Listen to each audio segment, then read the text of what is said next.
Packet തീർന്നു പോയി. അപ്പം അതുകൊണ്ടൊന്നും പണിയൊന്നുമില്ല. ഇങ്ങനെ ഇവിടെ വരുന്ന സാധനം എടുത്ത് നേരെ ഇങ്ങോട്ട് എറിയുക, അത് മാത്രമേ പരിപാടിയുള്ളൂ. ഇങ്ങനെ അവിടെ നിന്ന് ഇങ്ങനെ പായ്ക്കായിട്ട് ഇത് ഇങ്ങനെ വരും, അത് ഞാൻ ഇവിടുന്ന് അടുത്ത് ഇങ്ങനെ എറിയുക. അജയ് കണ്ട അജയ് അവിടെ ഇരുന്ന് അങ്ങനെ എറിയുകയാണ്. അജയ് എങ്ങനെയുണ്ട് അജയ് പണി? ഇന്നത്തെ പണി സുഖം പണിയാണ്.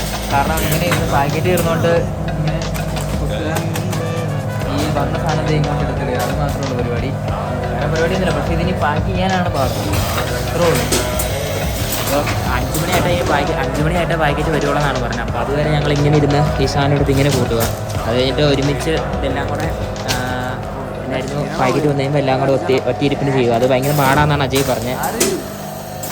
അല്ല ജി, പാടല്ലേ? പാക്കറ്റ് വന്നു കഴിയുമ്പോഴേക്ക് ഇതൊക്കെ ഇനി നിലത്തിരുന്ന് പാക്ക് ചെയ്യേണ്ടി വരും. അത് ഭയങ്കര പാടാണ്. പെട്ടെന്ന് തീരും. പക്ഷേ കുഴപ്പമില്ല, ഇന്നത്തെ ദിവസം ഇതുകൊണ്ട് തീരുമെന്ന് എനിക്ക് തോന്നുന്നില്ല. 5 മണിയാകുമ്പോൾ പാക്കറ്റ് വരുന്നതാണ്. അപ്പോൾ ഞാനിങ്ങനെ തന്നെ ചെയ്തോണ്ടിരിക്കുക, സുഖം പരിപാടി. അപ്പോൾ ശരി, ബൈ. പിന്നെ കാണാം.